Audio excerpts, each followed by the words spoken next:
किसी ने कुछ कह दिया मैया तो रो क्यों रही है? बड़ी जोर से बोले भगवान की दया कहने लगी मैया कि जो उंगली तेरी ओर उठे वो उंगली तोड़ ताड़ डालूं और जो आंखें तेरी ओर उठे वो आंखें तोड़ फाड़ डालूं। जो आंखें तेरी ओर उठे वो आंखें तोड़ फाड़ डालूं।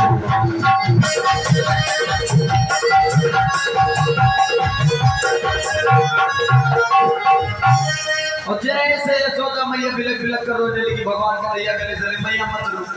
कहा मैया बता तो मुझे आखिर हुआ क्या है? इस दुनिया में ऐसी कोई समस्या नहीं है जिसका मैं समाधान न कर सकूं। यशोदा मैया बोलेंगी बेटा देख मथुरा नरेश राजा कंस ने तेरे लिए पत्र भेजा और पत्र में लिखा है कि अगर तू कल 1000 सोने के कमल के पुष्प लेकर मथुरा न पहुंचा तो तुझे मार डालेंगे। भगवान का दैया ने कहा मैया इतनी सी बात का बिल्कुल परेशान था। अच्छा भगवान का दैया ने बुलाया अपने दोस्तों को और दोस्तों के साथ में चले गए यमुना नदी के किनारे। हाँ और एक कंदूक बना लिया कपड़े का कंदूक और गेंद खेलने। हाँ और एक गेंद में खेल होता है जिसका नाम होता है ताड़ी चूम। हाँ कोई उनके पास भाई का कोई उनके पास। अब सब लोग लुकाओ एक दूसरे के पास गेंद पास खेल। और जैसे मेरे बांके बिहारी लाल के पास गेंद आई वो भगवान कन्हैया ने बड़ी जोर से गेंद फेंका और गेंद जाकर काली जाकर कुंड में गिरी जहाँ वो काली आना और गिर गए। और सोचो कपड़े की गेंद क्या नदी में डूबेगी? कपड़े की गेंद अच्छा कोई भी गेंद हो लोहे की छोड़कर कोई भी गेंद हो अगर उसको जल में डालो तो वो डूबेगी नहीं डूबेगी। लेकिन वो गेंद डूब गई वो कंदूक डूब गई नदी और वो जाकर सीधे वहीं पहुंची जहां पर कालिया नाग है। और इधर भगवान कन्हैया के परम मित्र जिनका नाम मनसुखा वो मनसुखा ने वो गेंद बनाई थी। मनसुखा बड़ी जोर से बोला का कन्हैया मुझे गेंद ला कर दे जब देखो तू ही हिरवा देता है तू ही बहा देता है। भगवान कन्हैया ने कहा कि मित्र गेंद क्या चीज है अगर मैं उसमें नदी में जाऊंगा तो हो सकता है मेरी मृत्यु हो जाए दूसरी गेंद ले लेना। मनसुखा बड़ी जोर से चिल्ला बोला कहने लगा कि कन्हैया अगर मुझे गेंद चाहिए तो वही चाहिए और उसी प्रकार की चाहिए और तो और पहला है। भगवान कन्हैया का मनसुखा पागल हो गया होगा चलो दूसरा गेंद बनाई करते और बस मनसुखा ने एक अजीब सी बात बोल जो मेरे बांके बिहारी लाल को बड़ी खराब लगती। अच्छा ये बात सभी को खराब लगती। मनसुखा बड़ी जोर से चिल्ला के बोला कन्हैया अगर अपनी मैया के दूध पिए हुए तो उनका गेंद भगवान कन्हैया ने निकाली बंसी और चढ़ गए उसी कदम के पेड़ और लगाई छलांग।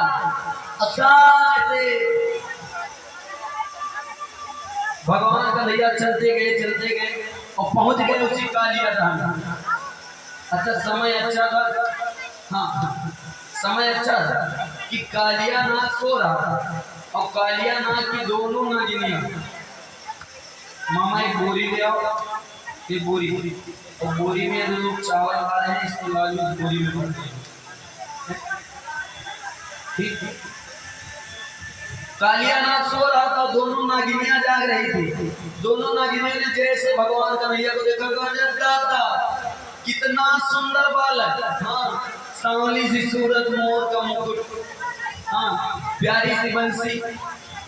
दोनों नागिनियां बोली कि अरे बालक तुम यहाँ कैसे? भगवान कन्हैया ने कहा सुनो कि ये जो सो रहे हैं तुम्हारे पति देवता है क्या? कहा कि इनसे थोड़ा काम है इनको थोड़ा जगा दो इतनी देर से सो रहे हैं। दोनों नागिनियां बोली का सुनो कहा बेटा तुम्हारी अच्छी शायद है जो ये सो रहे हैं कहा तुरंत वापस चले जाओ जहां से आपने अगर जाग गए तब ठीक है पंचायत न करो अम्मा पंचायत न करो। पंचायत बताइए, सालन के हाथ चाल अंधे हुए रहते। अच्छा अच्छा, आप ऊपर बैठो नीचे बैठी हो। अच्छा अच्छा ठीक, बैठो भगवान का नैया ने नागिनियों से बोला, कहा नागिन सुन, ये जो शोर है इनको जगा, मैं इनसे ही मिलने आया हूँ, इनसे ही काम है। भगवान का नैया बोले कि दे तनिक जगा ने पति को और इनसे ही मिलने आया हूँ।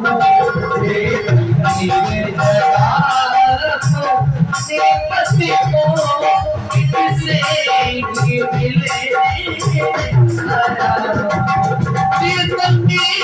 जगा पति को इनसे मिलने आया हूँ। मैं मरने से नहीं डरता हूँ, मैं मरने से नहीं डरता हूँ, मैं मरने को ही आया हूँ। मैं मरने से नहीं डरता हूँ, मैं मरने को ही आया हूँ।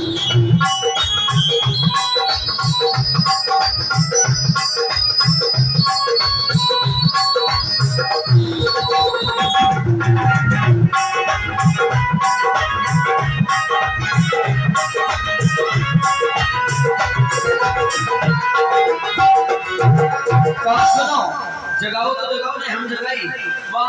भगवान को लेने उठाया अपना लाल और साय से उसकी पूंछ पे मारा, और जैसे पूंछ पे मारा तो अलियाना बड़ी तेज से फनकार के उड़ा और बड़ी तेज से फुफकारा, और फुफकार करके भगवान के भैया के पूरे शरीर में लिपट गया।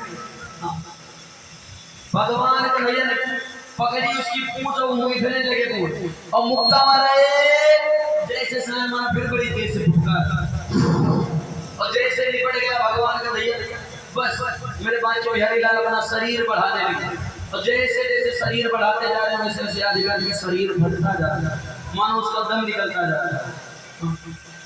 और जैसे उसका दम निकलने लगा, बस अंत में वो कालियानाथ भगवान के चरणों में गिर गया, कहने लगे प्रभु मुझे क्षमा करो, मुझसे बहुत बड़ी गलती हो गई, प्रभु मुझे क्षमा करो। कहने लगे सुनो, पहली बात तो तुम जो काली जो यमुना नदी में रहते हो, ये यमुना नदी छोड़ दो। कालियानाथ कहने लगा सुनो प्रभु, मैं अपनी इच्छा से यहाँ नहीं आया, इसके पीछे कारण है। का कौन सा कारण है? का सुनो, इसके पीछे कारण है कि मेरा एक भाई है जिसका नाम गरुड़, मेरा एक भाई है जिसका नाम गरुड़, उसके जैसे बच्चे होते मैं उनके सारे बच्चों को खा लेता। हाँ अच्छा, एक दिन उनके बच्चे हुए, मैंने उनके सारे बच्चों को खा लिया। बस गरुड़ मेरे पीछे भगा मुझे मारने के लिए। और प्रभु एक मुनिवर है जिन्होंने गरुड़ को श्राप दिया कि तुम अगर यमुना नदी में गए तो तुम मर जाओगे। और प्रभु उसी के श्राप के द्वारा गरुड़ यमुना नदी में नहीं आता, इसीलिए मैं काली का हमें रहता कारण। भगवान का भैया ने कहा सुनो, तुम जाओ, आज से गरुड़ तुमसे बैर नहीं मानेगा, तुमसे मित्रता मानेगा। बस कालियानाथ भगवान के चरणों में गिर गया, और एक नहीं 7 फन काटे, और 7 फनों के ऊपर मेरे बांके बिहारी लाल खड़े हुए और निकाली बंसी, एक हाथ में 1000 सोने के कमल और उसी के ऊपर वो गेंद बन चुका, और निकाली बंसी और बजाना शुरू किया। हाँ, और नाचने लगे कि काली के फन पे नाच कन्हैया, नाच कन्हैया, नाच कन्हैया, काली के फन पे नाच कन्हैया, नाच कन्हैया, नाच कन्हैया, काली के पे नाच कन्हैया, नाच कन्हैया, नाच कन्हैया, राधे के धने पे नाच कन्हैया, नाच कन्हैया, नाच कन्हैया। सारे बाल वाले यशोदा मैया के पास बोलने लगे, मैया तेरा लाला डूब गया कालीदा में। और जो इससे यशोदा मैया ने सुनी बिलक बिलक कर रोने लगी, और यमुना नदी के किनारे बिलक बिलक कर रो रही है।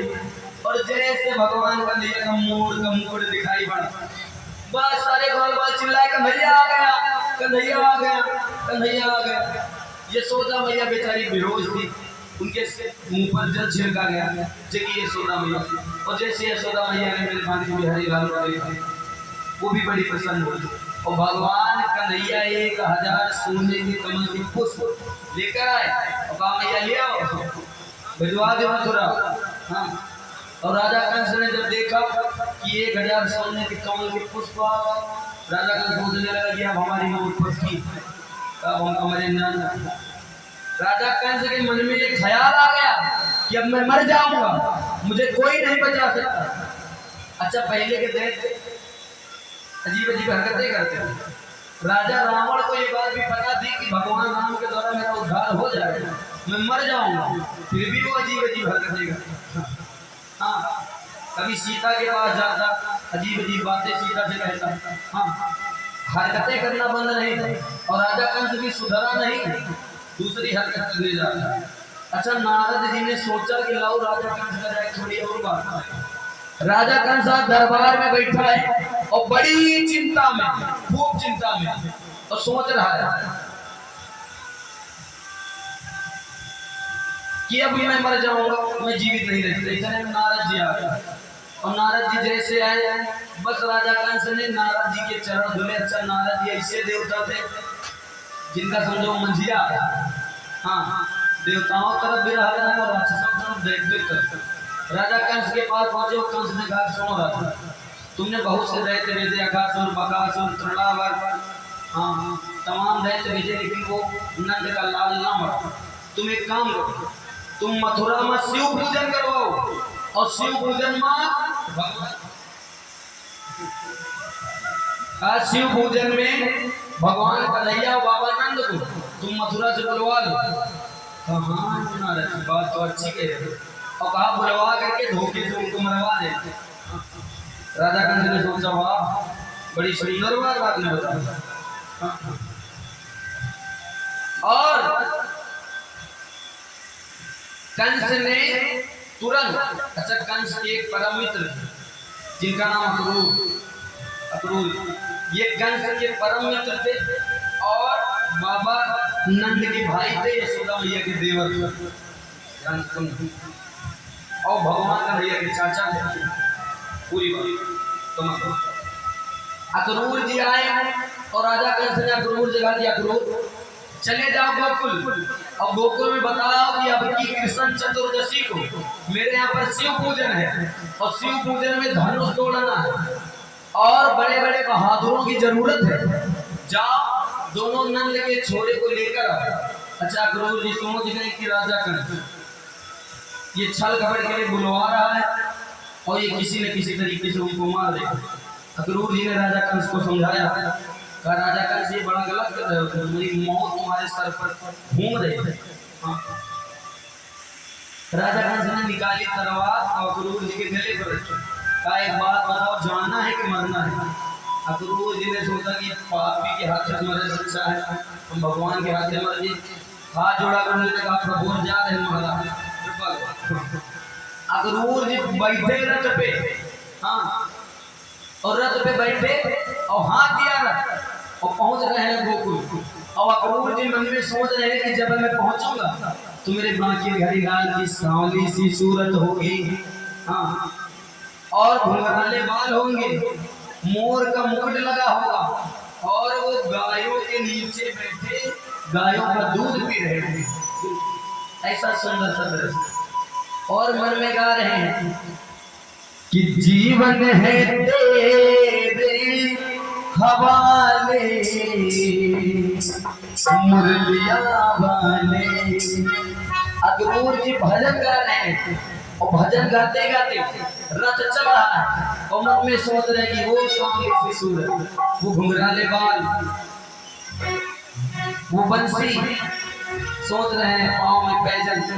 बड़ा सुंदर सा दृश्य अपने मन में बसाए हुए भगवान कन्हैया का अक्रूर जी चल रहे हैं कि जीवन है तेरे हवाले मुरलिया वाले, जीवन है तेरे हवाले मुरलिया वाले, मुरलिया वाले सावरिया प्यारे रे, मुरलिया वाले सावरिया प्यारे रे, जीवन है जीवन है जीवन है तेरे हवाले मुरलिया वाले, जीवन है तेरे हवाले मुरलिया वाले।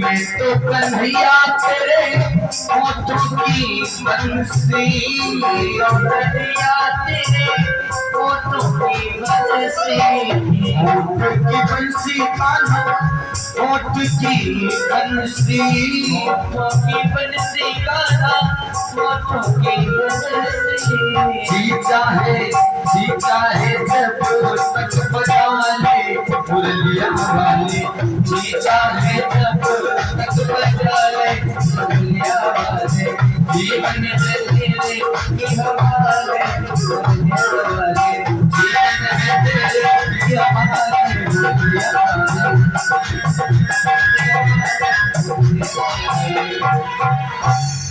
अक्रूर जी भजन गाते हुए और मन में सोचते हुए पहुंच गए गोकुल के किनारे, और जैसे यमुना नदी के किनारे पहुंचे, नदी में स्नान किया और रथ पर सवार हुए, जैसे उस बड़े से नंद भवन के सामने पहुंचे, देखा कि 9 लाख कौवे बंधी है और मेरे बांके बिहारी लाल की वो सानी सी सूर, वो घुंघराले बाल, मोर का मुकुट लगा हुआ, पीला सा पीतांबर लपेटे हुए, पैरों में पैजन, और छोटे से कन्हैया गायों का दूध पी रहे हैं। तो जैसे अक्रूर जी ने देखा, कहा वाह प्रभु कृपा करो, जय हो। कहा प्रभु बिल्कुल मैंने जैसा सोचा था वैसा पाया। अच्छा, भगवान कन्हैया ने नजर घुमाई और देखा कि अक्रूर, भगवान कन्हैया दौड़ते आए, कहा चाचा प्रणाम। कहा चाचा बताओ कहेंगे आगे हम मथुरा में कुशल मंगल तो है, किसी भी प्रकार की दिक्कत तो नहीं थी। अक्रूर जी ने कहा किसी भी प्रकार की दिक्कत नहीं प्रभु, बस केवल और केवल आपके दर्शन करने का मन हुआ, मैं दौड़ा चला गया और प्रभु आपके चरणों की रज में पा गया, मैं धन्य हो गया। अक्रूर जी ने पूछा कि बेटा तुम्हारे पिताजी कहाँ हैं? बाबा नंद के पास पहुंचे और बाबा नंद ने पूछा कि भाई सब कुशल मंगल तो है, किसी भी प्रकार की दिक्कत तो नहीं? अक्रूर जी ने कहा कि प्रभु बड़ी दिक्कत है। कहा ये देखो राजा कंस ने पत्र भेजा है और कहा है कि अपनी कार्तिक की कृष्ण चतुर्दशी को मेरे यहाँ पर शिव पूजन है, और शिव पूजन में उसने धनुष के पूजन के लिए तमाम बड़े बड़े वीरों को बुलाया है, और उसने सुना कि आपके दोनों बेटे भी बड़े बहादुर हैं, उनको भी बुलाया है। और जैसे इतना सुना, बाबा नंद की आंखों से आंसू झरझर बहने लगे।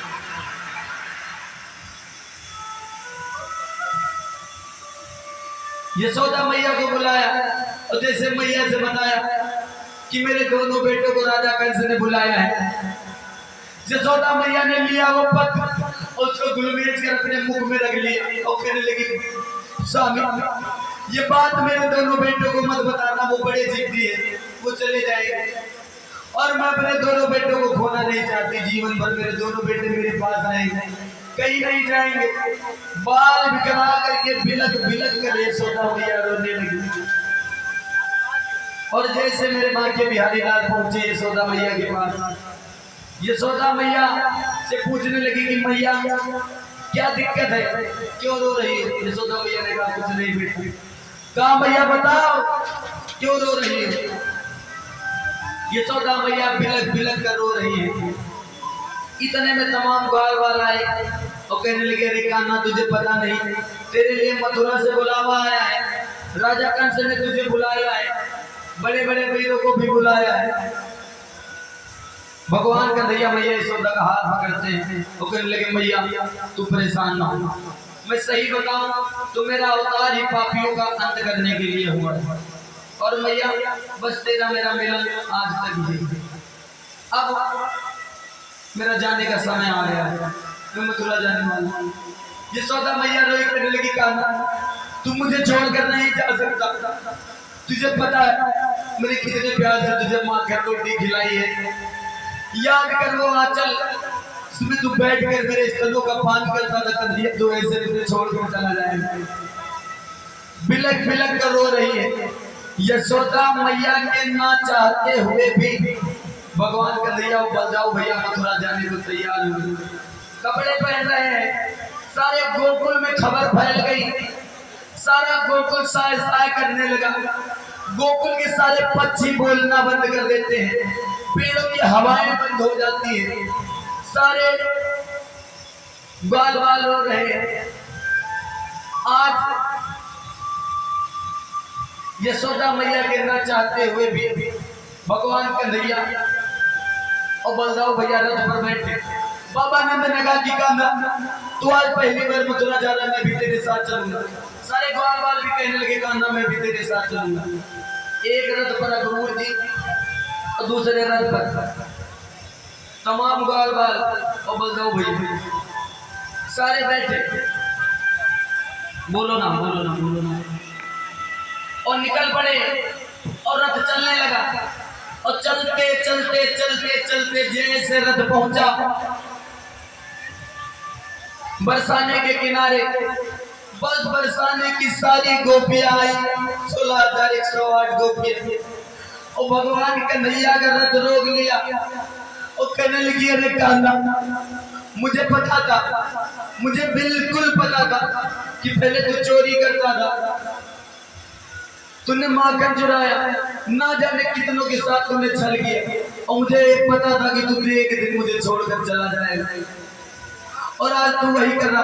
क्या कन्हैया तू भूल गया वो कदम का पेड़ जहाँ बैठकर मुरली बजाया करता था, भूल गया वो यमुना का किनारा जहाँ बैठकर तू मेरे कपड़े चुराया करता था।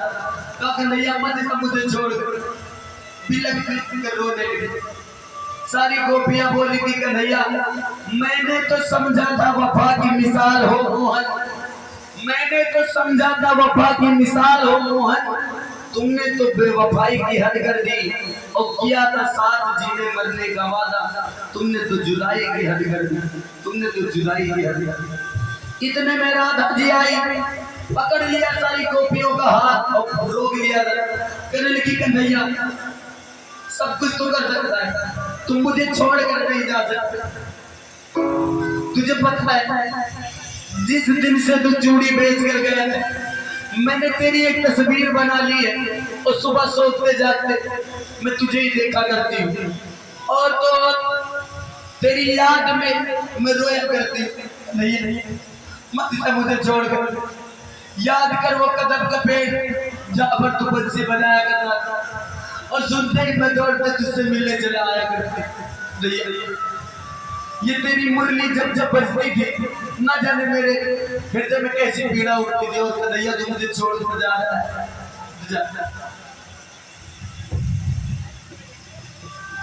भगवान कन्हैया ने पकड़ा राधा जी का हाथ, देख सुन मेरा अवतार पृथ्वी पर पापियों का विनाश करने के लिए हुआ, और देख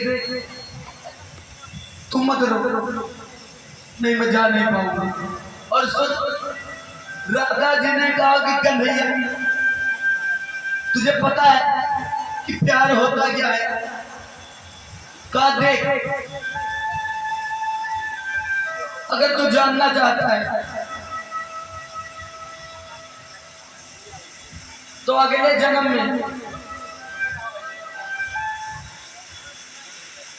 तू राधा बनेगा और मैं कन्हैया बनूंगा, तब तुझे पता चलेगा। भगवान कन्हैया ने तुरंत एक दिव्य प्रकाश किया और दिव्य प्रकाश किया तुरंत में 16,108 गोपी और 16,108 भगवान कन्हैया। हाँ, बुलाओ दादा को, बुलाओ, आओ दादा। 16,108 गोपी और 16,108 कन्हैया। और तो दादा को बुला, आप एक परम आदरणीय ओम प्रकाश दादाजी, आप बहादुरपुर से हैं और आपकी ओर से बड़ा सहयोग मिला 7 दिनों तक लगातार, और आपने भगवान की चर्चा तन मन धन से सुनी। और आज परम आदरणीय ओम प्रकाश दादाजी के द्वारा भगवान के चरणों में हमारे सहयोग में ये 5 से 1 पत्र मुद्राएं अर्पण है। एक बार जोरदार ताली से। और भगवान इनको ऐसे ही स्वस्थ बनाए रखे, भगवान की अटूट कृपा इन पर बनी रहे और सारे गांव वालों पर भी बनी रहे। बोलिए वृंदावन बिहारी लाल की। जैसे दिव्य प्रकाश किया उसे दिव्य प्रकाश के साथ 16,108 गोपियों के साथ 16,108 भगवान कन्हैया। हाँ, और सबको समझा देते हैं। हाँ, और सारी गोपियां बेचारी रोती बिलखती वापस चली गई और पहुंच गई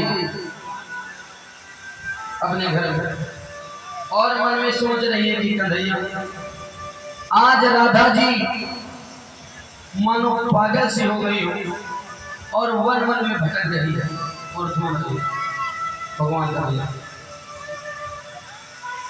कि राधा बनी है जोगन और वन वन में ढूंढती है। राधा जी जोगन बन गई और वन वन में भगवान कन्हैया को ढूंढ रही है मानो एक पागल कि राधा बनी है जोगन और वन वन में ढूंढती है। और नैना बने हैं सावन और झरझर के बरसती है। और राधा जी ने कहा कि कन्हैया के तू छोड़ गया जब से है, तू छोड़ गया जब से तुझे लौट न आना था, क्यों रूठ गया, क्यों रूठ गया, क्यों रूठ गया, क्यों रूठ गया। छोड़ गया मुझको, छोड़ गया मुझको, क्यों रूठ गया, क्यों रूठ गया, क्यों रूठ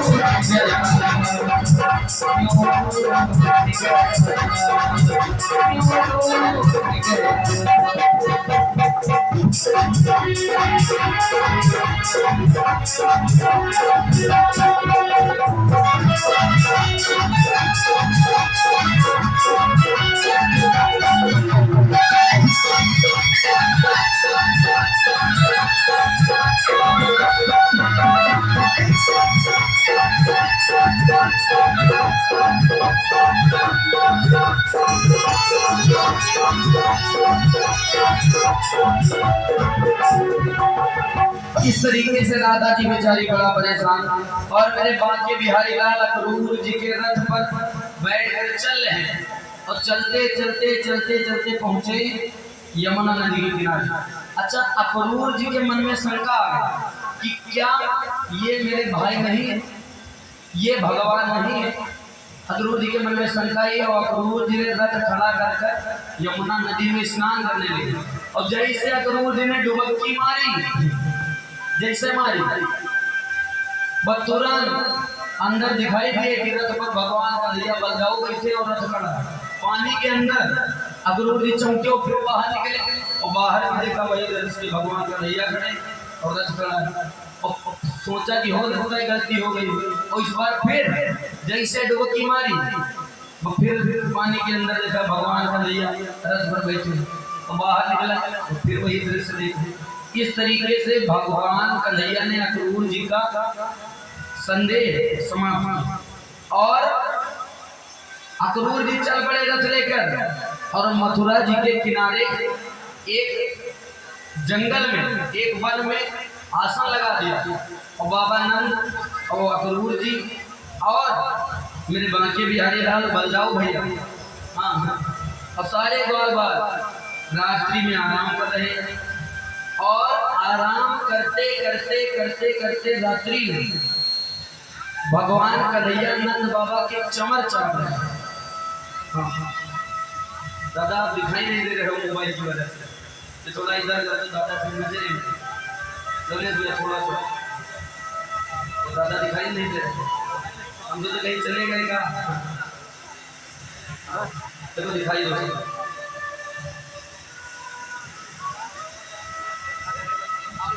भगवान कन्हैया उनके चरण दाब रहे हैं और चरण दाबते दाबते सारे सो गए और जैसे सुबह हुई बस भगवान कन्हैया सो के उठे आंखी ऐसे ऐसे मली और जैसे आंखी खोली बात देखा कि मथुरा में बड़ी बड़ी बिल्डिंग है हाँ खूब सुंदर सुंदर राजमहल बने हैं और राजा कंस ने भगवान कन्हैया के स्वागत में छल करने के लिए पूरा मथुरा सजवा दिया था।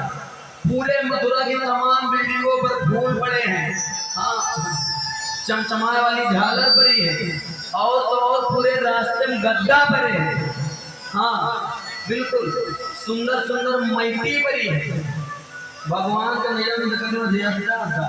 अच्छा सोचो कोई बहुत ज्यादा गरीब घर से हो और गांव में रहता हूँ हाँ और अचानक से उसको लखनऊ भेज दिया जाए जलेश्वर पार्क के पास हाँ तो सोचे दादा हम तो जन्नत में आ गए। भगवान का नैया नहीं होता इतनी का मथुरा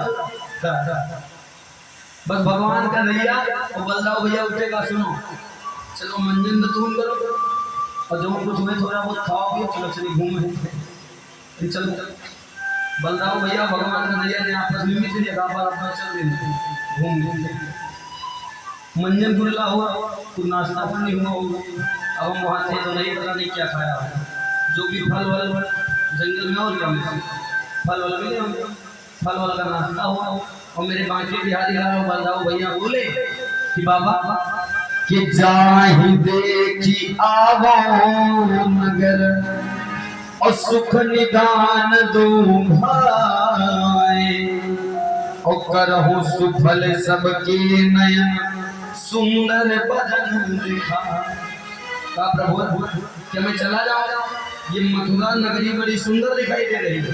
बोले भगवान का नैया बाबा नंद से कि बाबा जी मथुरा नगरी तो अवति से सुंदर दिखलाती है। बाबा जी मथुरा नगरी तो अवति से सुंदर दिखलाती है। बाबा जी मथुरा नगरी तो अवति से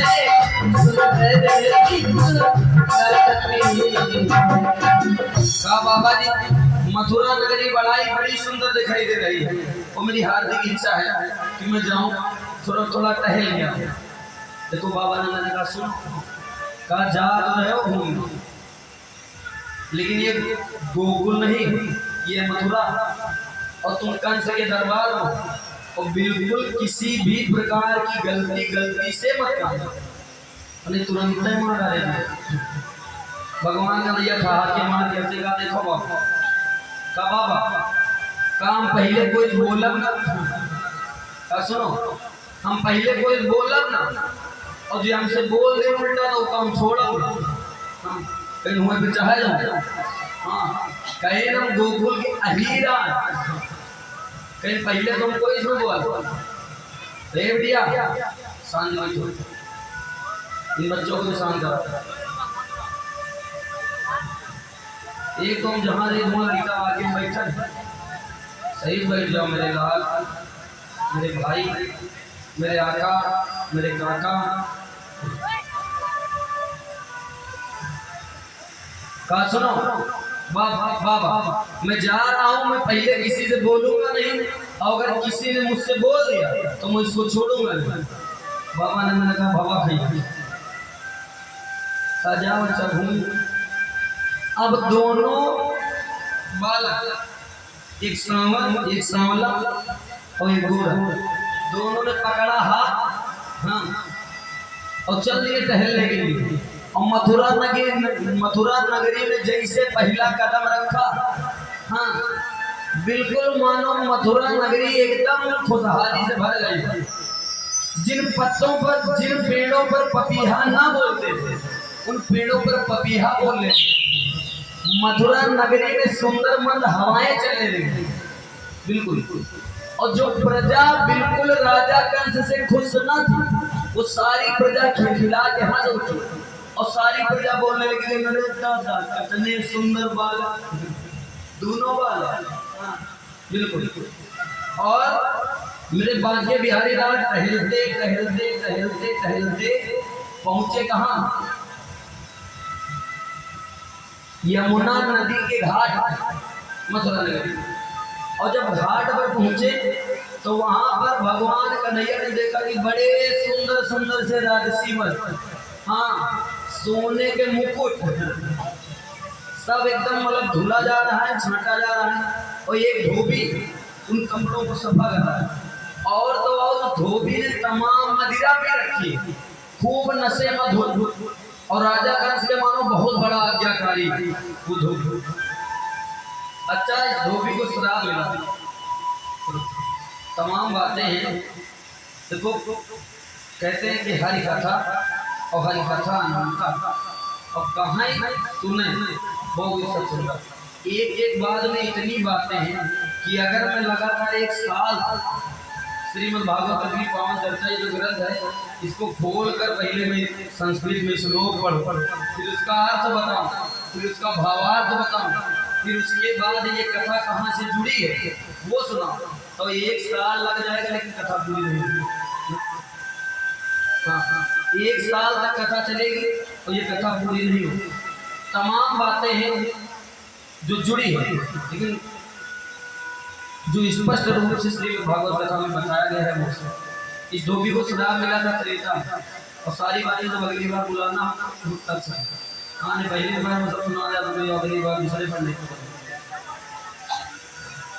त्रेता में उसको श्राप मिला, अब बाकी आप लोग समझदार हैं। धोबी शराब पीकर नशे में धुत है। अच्छा एक बात और बताए, शराब वराब पीना बड़ी गलत बात। हाँ, ये मदिरा, शराब, चरस, गांजा, मठिया, भांग, अफीम, ये सब बड़ी गलत बात है। शराब वराब नहीं पीना। अच्छा एक बात बताना छोटी, एक सेठ जी अपने घर से निकले और सोचा कि आज हम अतनी शराब पीबे कि देखिए शराब हमें चढ़ी कि ना चढ़ी। और सेठ जी पहुंचे ठेके पर, और ठेके पर सेठ जी ने शराब पीना शुरू किया। 1 pack, 2 pack, 3 pack, 4 pack, 5, 1 half full. हाँ, अच्छी वाली मीन है जो ब्लेंडर फ्राइड वाली। हाँ हाँ, और खूब पीन दादा पीड़ा। अच्छा जब उनका कुछ शरीर गुनगुना दादा हम का लागे थे ये अब देखा चल, और पहुंचे अपने बाइक पर, मोटरसाइकिल पर, और मारी किक और निकल पड़े। और जब हवा ला तो चढ़ी उस शरीर के मिलान बड़ी जोर से। अब उनको समझ नहीं आ रहा हम कहाँ जाए। अच्छा किसी तरीके से अपने घर के पास पहुंचने वाले थे, उनके घर के पास रही एक नाली, वही नाली में गाड़ी लड़ी और नाली फाट। अब नाली इतनी बड़ी रही कि वही गिर पड़ी, और नाली का पानी गड़ पी। हाँ देखो शराब कहा। अच्छा इतना ही नहीं, कुछ देर बाद आइए कुतिया। और कुतिया ने सेठ जी का मुंह चाटना शुरू कर दिया। चाटने लगी।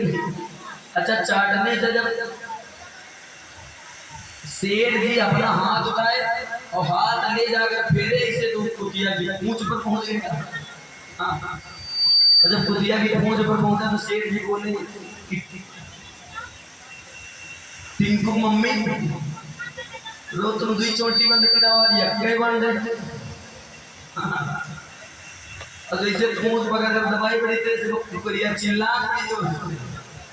हाँ, तो देखो नशे में ऐसे ऐसे कांड हो रहा है, तो बिल्कुल शराब मदिरा चरस कांड ये सब पीना बड़ी बड़ी। और वो धोबी नशे में शराब पिए हुए कपड़ों को छाट रहा था। भगवान कन्हैया बोले कि मामा, और एक बात और बताएं कि अगर किसी के गांव में कोई मामा रहता है, हाँ तो पूरा गांव का मामा। जो मामा भाई सौरभ के मामा, हमारा पूरा गुरु का मामा का। और मामा ठीक आदमी हुआ नहीं, सौरभ पहचान नहीं। हाँ, माहिर मामा, कंस मामा, ये सब मामा यहाँ। मामा ठीक नहीं होते। अच्छा, मामा का दर्जा बड़ा अच्छा होता है। माँ में एक माँ होता है, मामा दुई माँ होता है। जुम्मा से भी बढ़कर है, उसे मामा कहा है। और सौरभ को मामा और नाना का बड़ा प्यार मिल रहा है। ऐसे मामा नानी भगवान सबको एकदम पक्की बात। भगवान कन्हैया ने हाथ जोड़ा, कहा मामा, कहा जो सुंदर से वस्त्र है, हाँ, क्या ये सुंदर से वस्त्र आप मुझको पहना सकते हो? राजा का वो धोबी बड़ी तेज से चिल्लाकर बोला, कहा पागल हो गए हो जंगली गंवार, गोकुल में रहकर आज तक शुद्ध कपड़े नहीं पहने और तुझे पता ये किसके वस्त्र है? ये मथुरा के नरेश राजा कंस के कपड़े हैं। आज तक तुमने देखे हैं कि कपड़े ही पहनो। अच्छा, भगवान कन्हैया ने कहा कि देखो, आज से मैंने वस्त्र मांगे, आपकी जान थोड़ी ना मांगी है। कम से कम नहीं दे सकते तो इज्जत से बोल दो दियो दादा, कितना तक उल्टा का है। बलदाओ भैया ने निकाला घूसा, कहा कन्हैया ऊपर मार दे तो एक घूसा के काम तमाम। कन्हैया ने कहा रुको, भगवान कन्हैया ने कहा मामा अगर नहीं दे तो वस्त्र तो पहन लेते, थोड़े अच्छे लगते हो। और बस वो धोबी बड़ी तेज से चिल्लाकर बोला, और मानो माँ की गाली भगवान कन्हैया की दे, भगवान कन्हैया को दे दी। बस आप बताओ, बोला भैया ने निकाला घूसा और बड़ी जोर से जैसे उनकी मारा एक बस स्विचा खत्म। यक्के घोषम राम नाम सर धोबी को धार हो यक्के घोषम। अब बलदाव भैया ने कहा कन्हैया गए ले जा। और बलदाव भैया भगवान कन्हैया ने सारे वस्त्र धोबी के उठाए, अब चला। और भगवान कन्हैया ने वस्त्र पहन लिए, बलदाव भैया ने भी। अब राजा कंस का बना मोटा तगड़ा खूब बड़ा भारी को के वस्त्र भी बड़े बड़े। और भगवान कन्हैया ने जब पहना तो वस्त्र ले थरक चले। और भगवान कन्हैया देख के बड़े नीक लागे थे। हाँ, कबो इधर देखे कबो उधर, उसको पास आए बलदाव भैया। अब चले तो बहारत चले, सब कपड़ा बहारत चले। हाँ, सब मथुरा वासी देखकर हंसने लगे। अच्छा, जब कुछ आगे पर पहुंचे तो वहां पर कि वही एक दर्जी चतुर और आया भक्त सुजान, और कपड़े सिल पहना दूं मैं दीन बंद भगवान। उस दर्जी आया, भगवान कन्हैया ने कहा कि प्रभुवर धन्य हवा, कहा चलो ये कपड़ा जो मैंने इनका फिटिंग कर दे तो पहना तो नीक लगी। हाँ, दर्जी ले गया और भगवान कन्हैया का नाप जो को बलदाव भैया का नाप जो करके उन कपड़ों को फिट कर दिया और भगवान कन्हैया को पहनाए। अब भगवान कन्हैया और दर्जी को तमाम आशीर्वाद दिया और सोना चांदी हीरा जवाहरात भी दिए। और एक बात आपको और बता कि दर्जी से जब भी कपड़े सिलवा उसके पैसे न रोको, इसको भी भगवान का आशीर्वाद। हाँ, और जिसको जिसको भगवान का आशीर्वाद होता है उसके पैसे कभी नहीं रोकना चाहिए। दाढ़ी बनवाओ तो 90 पैसे का बनाओ, कहीं तीर्थ यात्रा जाओ नाव पर अगर घूमो तो नाव के पैसा अपने आप दियो, चाहे तो साथ गाँव कारण दे दी तो बिल्कुल ना, नाव का पैसा स्वयं लो। हाँ, धोबी के कपड़ा छटवाई ना रोको, ये सब कार्य ना रोके से इससे घर में दरिद्र आओ। सही बात बिल्कुल। और हमारे जो सावन भैया हैं एक देंगे बाल कटवाई और 90 पैसा रोक ले। हाँ, तब ऐसे इनके विवाह नहीं करा देगा। अच्छा, इनके विवाह होने का एक कारण और बेचारे हमारे और 53 बीघा जमीन है। अब जी आवत कहीं हम बिलोनो लिया, अब बिलोनो देख के सब कुछ याद दे रहा है का भैया रहने का मौका मिले तो इनको बिलोनो चक्कर में बेचारे भाई मैं अब तक हमका बना ले चाहिए हम फिर निकल लिए मैं का तो अच्छा देख के निपट लियो। हाँ हाँ, बेचारे बिलोनो 7 लाख के चक्कर में पड़े। चलो मिली बिलोनो भगवान की कृपा, लेकिन अब की जाए तो लोगों को पैसा दे आया। हाँ, तो ऐसा हाँ ये सारे कार्य नहीं करने चाहिए। भगवान ने उसको भी ढेर सारा आशीर्वाद दिया और जब आगे बढ़े तो एक माली मिला और माली ने तमाम माला लेकर आकर भगवान का दिया बल्ला भैया को पहनाया और भगवान ने आशीर्वाद दिया कहा सुनो, जिस तरीके से तुमने फूलों से हमको माला पहनाया उसी तरह के फूलों की तरह फलो फूलों की तरह फूले रहो सदा।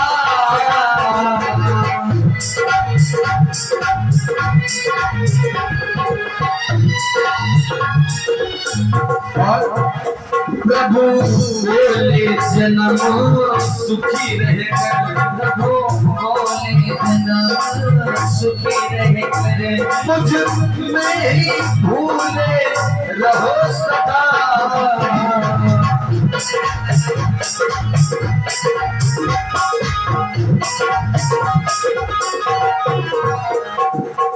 भगवान कन्हैया ने उस माली को तमाम आशीर्वाद दिए और उसके जब आगे बढ़े तो एक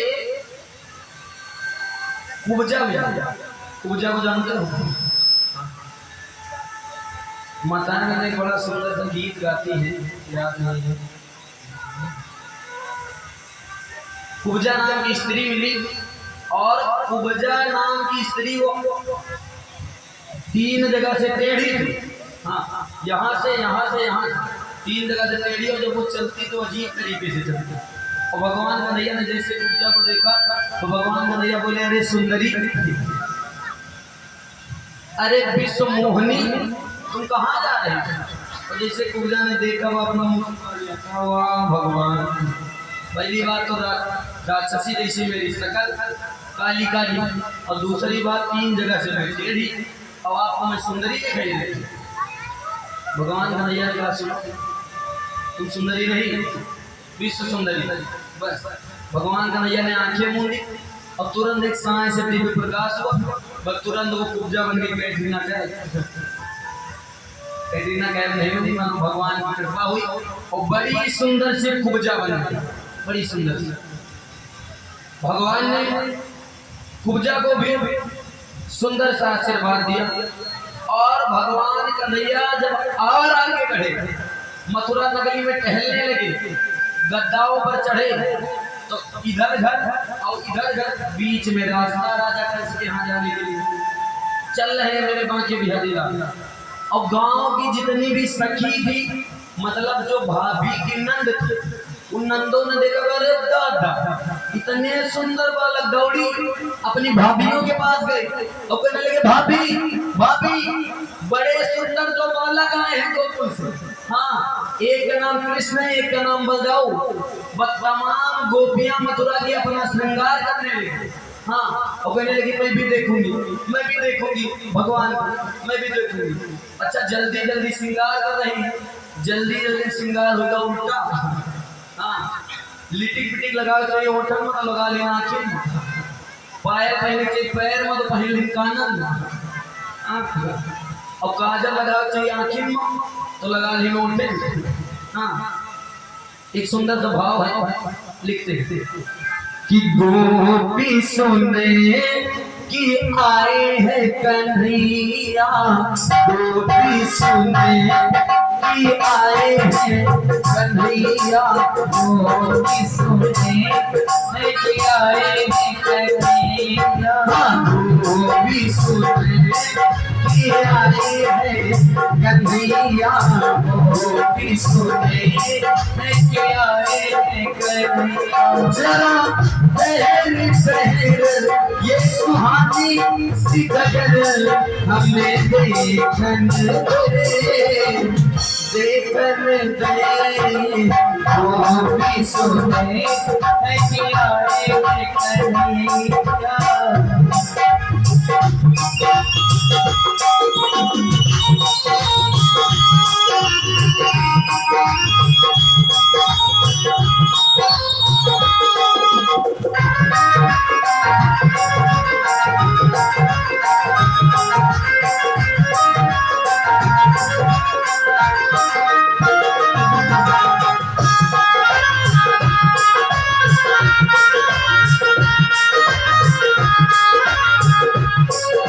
और सारी गोपियां भगवान का दरिया को देखने के लिए जल्दी जल्दी श्रृंगार कर रही हैं, तो जल्दी जल्दी में हुआ क्या, ध्यान से सुनना। साड़ियों पर साया पहिरे चूनर घरे गुलाल हो, साड़ियों पर साया पहिरे चूनर घरे जल्दी जल्दी नीचे साड़ी पहनी और ऊपर से साया, साड़ी ऊपर से, और होठों में कजरा नैनों में लाली से पयलिया कान हो, होठों में कजरा नैनों में लाली सोए पयलिया कान रे।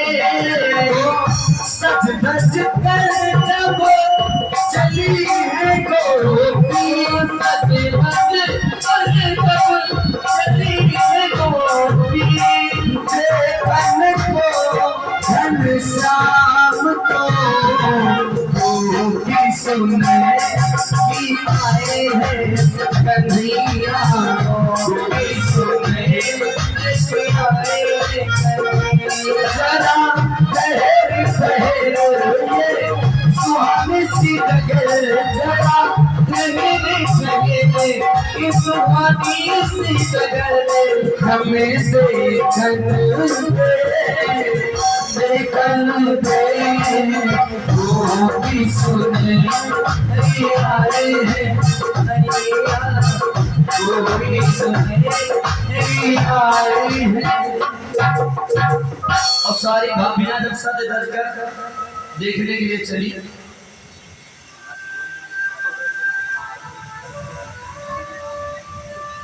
और जैसे सारी गोपियां पहुंची, वह सारी नंदे देखकर बोल रही, कहे नहीं भाभी आज तुम काजल बड़ा गजब लगा है, और कहीं ना हो पायल एकदम सही जगह पहले, और सारी भाभियां भगवान का नैया और बलदेव भैया को देखने में व्यस्त, उनकी श्रृंगार पर नजर नहीं थी। और तो और कहने लगी, वाह भाभी इतना सुंदर श्रृंगार तो आप तक जीवन में नहीं करेंगे। हाँ कहीं तनिक जाओ ऊपर जाओ, दर्पण कहीं जाओ और जा भैया दर्पण शीशा देखिए, सारी गोपियां बुरे बुरे कहता। इस तरीके से मेरे बांके बिहारी लाल तो देखने के लिए भी सारे मथुरावासी अजीब अजीब सी लीलाएं करते हैं, और परेशान ना हो, बस राजा कंस समाप्त होने वाला है, और उससे पहले बहुत सा दान आया है बहादुर के भक्तों का, संविधान भी सुन। आप हैं परम आदरणीय प्रीतम वर्मा जी। प्रीतम वर्मा जी आप बहादुरपुर से, आपकी ओर से 101 पत्र रचनाएं भगवान के चरणों में अर्पण है। भगवान कल्याण करें। हाँ हाँ हाँ हाँ। प्रीतम वर्मा जी बहादुरपुर से छोटा सा बच्चा, आपकी ओर से 201 पत्र मुद्राएं भगवान के चरणों में अर्पण है, भगवान कल्याण करें। और आप हैं मोहित वर्मा जी कैकर, आप भी बहादुरपुर से, आपके कर कमलों से 201 पत्र मुद्राएं भगवान के चरणों में अर्पण है, भगवान कल्याण करें। और आप हैं रोहन भैया और आशु भैया, आप दोनों छोटे छोटे बच्चे हैं, आपकी ओर से दोनों बच्चों की ओर से 11-11 पत्र मुद्राएं भगवान के चरणों में अर्पण है, भगवान कल्याण करें। और आप हैं परम आदरणीय चंदन वर्मा जी, आप बहादुरपुर से हैं, आपकी ओर से 501 पत्र मुद्राओं का सहयोग इस कथा में अर्पण हुआ है, भगवान कल्याण करें। और आप हैं परम आदरणीय राम समुझ वर्मा दादाजी, आप बहादुरपुर से हैं, आपकी ओर से 101 पत्र मुद्राएं भगवान के चरणों में अर्पण है, भगवान कल्याण करें। और आप हैं परम आदरणीय सजीवन वर्मा जी, आप भी बहादुरपुर से हैं, आपकी ओर से 251 पत्र मुद्राएं भगवान के चरणों में अर्पण है, भगवान कल्याण करें। और आप हैं श्रीपाल रावत जी, आपके कर कमलों से 101 पत्र मुद्राएं भगवान के चरणों में अर्पण है, भगवान कल्याण करें। और आप हैं ब्रज भूखर दादाजी, आपके कर कमलों से 51 पत्र मुद्राएं भगवान के चरणों में अर्पण है, भगवान कल्याण करें। और आप हैं परम आदरणीय सतगुरु वर्मा भैया जी, आप भी बहादुरपुर से, आपके कर कमलों से 101 पत्र मुद्राएं भगवान के चरणों में अर्पण है, भगवान कल्याण करें। और आप हैं कृष्णा वर्मा जी, छोटा सा बच्चा, आपकी ओर से 21 पत्र मुद्राएं भगवान के चरणों में अर्पण है, भगवान कल्याण करें। और आप हैं परम आदरणीय परदुम वर्मा जी, आपका आगमन भौगा से, आपके कर कमलों से 201 पत्र मुद्राएं भगवान के चरणों में अर्पण है, भगवान कल्याण करें। और आप हैं परम आदरणीय भगवती प्रसाद भैया जी, भगवती यादव भैया जी, आपका आगमन पिपराहा से हुआ है, आपकी ओर से 51 पत्र मुद्राएं भगवान के चरणों में अर्पण है, भगवान कल्याण करें। और आप हैं परम आदरणीय नीरज यादव जी, आपका भी आगमन पिपराहा से हुआ है, 21 पत्र मुद्राएं आपकी ओर से अर्पण है, भगवान कल्याण करें। और आप हैं परम आदरणीय विजय वर्मा जी, आपका आगमन सत्य विसावा से हुआ है, आपके कर कमलों से 51 पत्र मुद्राएं भगवान के चरणों में अर्पण है, भगवान कल्याण करें। और आप हैं परम आदरणीय राम सिंह वर्मा भैया जी, आपके कर कमलों से 101 पत्र मुद्राएं भगवान के चरणों में अर्पण है, भगवान कल्याण करें, आप भी बहादुरपुर से हैं। और आप हैं परम आदरणीय प्रेमचंद वर्मा जी, आप भी बहादुरपुर से हैं, आपकी ओर से 101 पत्र मुद्राएं भगवान के चरणों में अर्पण है, भगवान कल्याण करें। और आप हैं परम आदरणीय शिवांशु चौधरी जी, आपका आगमन साहेबपुर से हुआ है, आपकी ओर से 51 पत्र मुद्राएं भगवान के चरणों में अर्पण है, भगवान कल्याण करें। और आप हैं शिवांशु चौधरी जी, आपका आगमन साहेबपुर से हुआ है, आपकी ओर से 51 पत्र मुद्राएं भगवान के चरणों में अर्पण है, भगवान कल्याण करें। और आप हैं परम आदरणीय प्रेमचंद्र वर्मा भैया जी, बहादुरपुर से, आपकी ओर से 101 पत्र मुद्राएं भगवान के चरणों में अर्पण है, भगवान कल्याण करें। और आप हैं विशाल वर्मा भैया जी भुलभुलिया से, आपके कर कमलों से 51 पत्र मुद्राएं भगवान के चरणों में अर्पण है, भगवान कल्याण करें। और आप हैं अभिषेक वर्मा जी, आपका आगमन सदुल्लापुर से हुआ है, आपकी ओर से 51 पत्र मुद्राएं भगवान के चरणों में अर्पण है, भगवान कल्याण करें। और आप हैं परम आदरणीय शिव कुमार भैया जी, आप पिपराहा से, आपकी ओर से 11 पत्र मुद्राएं भगवान के चरणों में अर्पण है, भगवान कल्याण करें। और आप हैं परम आदरणीय देव शरण वर्मा भैया जी, बहादुरपुर से आपका आगमन हुआ है, आपके कर कमलों से 201 पत्र मुद्राएं भगवान के चरणों में अर्पण है, भगवान कल्याण करें। और जिन भी भक्तों ने दान दिया है सभी का भगवान कल्याण करें, आप सभी हंसते रहें, मुस्कुराते रहें, और भगवान की अटूट कृपा आप सभी पर बनी रहे।